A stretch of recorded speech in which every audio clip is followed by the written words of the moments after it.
स्वाध्याय 4.1 बघू आपण आज. बघा, यम हा बिंदूचा निर्देशक 203 आहे. ही तुमची संख्या रेषा आहे. ह्याच्यावर यम हा पॉईंट आहे आणि यम हा पॉईंट शो करतो 2/3. त्याच्यानंतर बिंदू यम व यन यामधील अंतर 3 एकक असेल. यम बिंदूच्या उजवीकडे आहे. यमच्या उजवीकडे इकडे यन आहे तुमचा. ओके, ह्या दोघांमधलं अंतर 3 एकक आहे. तर आपल्याला यनचे निर्देशक काढायचे आहेत. ओके, आता आपल्याला यन जो बिंदू आहे ह्याचे निर्देशक काढायचे आहेत. तर 2/3 मध्ये यन हा तुमचा उजवीकडे असल्यामुळं 3 ॲड करा. हे 3 एकक अंतर. जर यन तुमचा डावीकडे आला असता तर तुम्ही 3 मायनस केले असते. ओके, ह्याला सिम्प्लिफाय करा. ह्याला जर सॉल्व केलं तर क्रॉस मल्टिप्लाय करा. 3 त्रिक 9, हे 2 आणि हे 9 अपॉनमध्ये 3 एक 3, 9 आणि 2 11/3. ओके, तर प्लस 11/3 ऑप्शन नंबर 2 हे तुमचं योग्य उत्तर असेल. नेक्स्ट प्रश्न क्रमांक 2. संख्या रेषेवर ए या बिंदूचा निर्देशक -8,5 आहे. बघा, ही संख्या रेषा आहे. तुमचा ए बिंदू आहे आणि ए बिंदू हा दाखवतो -8/5. ए व बी या बिंदूतील अंतर 17,5 असल्यास बी या बिंदूचे निर्देशक कोणते? आता बघा, ए आणि बी अंतर किती आहे? 17,5. म्हणजे तुमचा बी इकडं पण असू शकतो किंवा बी पॉईंट तुमचा मागे पण असू शकतो. अंतर किती आहे? 17/5. इकडं जर पुढं असेल तर प्लस करा. 17/5 हे मागं असेल तर -17/5 करा. हे बघा, आता हे छेद सारखं आहे. 5ला 5 ठेवू. 17 आणि 8 ह्यांचा आता ह्या -8मध्ये 17 ॲड केले तर हे 9 येतं. साईन मोठ्याच्या पुढचं प्लस 9/5 आणि ह्याच्यामधून हे 5ला 5, 17 आणि -8, -17 -8 यांची तुम्हाला बेरीज करावी लागेल. ही येते -25. डिवाईड केलं 5 एक 5, 5 5 25, म्हणजे हे -5 यायले आणि हे यायले तुमचं 9/5.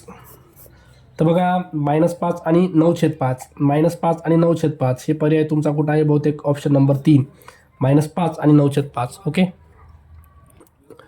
प्रश्न क्रमांक 3 दिला आहे. -7/11 ही संख्या कोणत्या दोन लगतच्या पूर्णांकाच्या दरम्यान आहे? ही संख्या कोणाच्या दरम्यान आहे हे विचारले आपल्याला. तर पहिले याला डिवाईड करा. ह्याला जर डिवाईड केलं 0 पॉईंट देऊन याला 70 करा. 11 6 66, म्हणजे हे यायला तुमचं -0.6. ही संख्या -0.6 आहे आणि ही संख्या जर कुणाच्या दरम्यान आहे विचारलंय तर ही संख्या आहे इकडं 0 आणि इकडच्या साईडला -1. -1 आणि 0 या दोघांच्या आतमधली ही संख्या आहे. ओके, तर ऑप्शन नंबर 1 तुमचं 0 आणि -1. ओके, प्रश्न क्रमांक 4 ते 6 साठी ही एकच डायग्राम आहे. बघा, प्रश्न बघू आपण. दिलेल्या रेषाखंडातील सर्वात मोठ्या व सर्वात लहान रेषाखंडाच्या लांबीची बेरीज किती? सर्वात लहान आणि सर्वात मोठा रेषाखंड बघूया.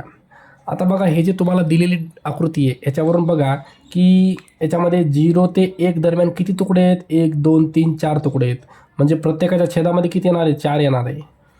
ओके, प्रत्येकाच्या छेदामध्ये 4. हे 0च्या राईट साईडला आहे, म्हणजे हे 1/4 हे तुमचा असेल 2/4, हा असेल 3/4 आणि हा 4/4 म्हणजेच 1. आता आपण एक एक पॉईंट बघूया. म्हणजे एक जो तुकडा आहे तुमचा तो 1/4चा आहे. एक तुकडा 1/4चा आहे. आता सी पासून बी पर्यंत, बी कुठे बघा? हे सी बी अंतर जर बघितलं आपण एकच तुकडा आहे, म्हणजे याचं उत्तर सरळ 1/4 आहे. ई बी जो आहे तो ई बी बघा कुठे आहे? आता ई पासून बी पर्यंत, म्हणजे 1 2 3 तुकडे आहेत मधामध्ये ई पासून बी पर्यंत, म्हणजे हा सरळ तुमचा 3/4 आहे. नंतर ई क्यू जर बघितला आपण ई आणि क्यू पर्यंत 1 2 3 4 5 ह्याच्यामध्ये सरळ हे येणार आहे तुमचं 5/4.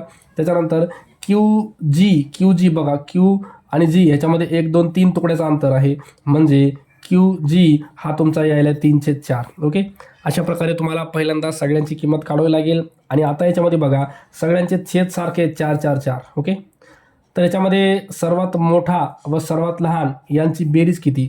सर्वात मोठा आहे तुमचा 5/4, हा सगळ्यात मोठा आहे तुमचा, आणि सगळ्यात छोटा आहे CB, हे डिस्टन्स. ह्या दोघांची जर बेरीज केली 1/4 + 5/4 बेरीज केली तर 6/4 येते. ह्याला लेस केलं तर 2×6 2×2 4, 3/2 हे तुमचं उत्तर आहे. आता याच्यात 3/2 नाही आहे तर 2ने डिवाईड करा. हे 1.5 येतं. 1.5 म्हणजे ऑप्शन नंबर 3 हे तुमचं योग्य आन्सर असेल. ह्याच्यातला दुसरा प्रश्न, सी आणि एफ यातील अंतर विचारले. तुमचा सी तुमचा कुठे बघा? हा सी आहे आणि एफ कुठे? ह्या या ठिकाणी. सी आणि एफमध्ये 1 2 3 तुकडे आहेत, म्हणजे हे येतं 3/4. ओके, 3/4 ची तुम्ही पॉईंटमध्ये किंमत काढली तर हे 0.23 ला 30 करा, 4 7 28 2 उरले आणि हे 4 पंचे 20 म्हणजे 0.75. ऑप्शन नंबर 1 असेल तुमचं याचं उत्तर. नंतर याच्यातला प्रश्न क्रमांक 6 दिला आहे तुम्हाला. याच्यामध्ये बघा काही अंतर काढायचं आहे. याच्यामधला प्रश्न क्रमांक 6 बघा काय दिला आहे. Length of b d plus length of c g minus length of f P.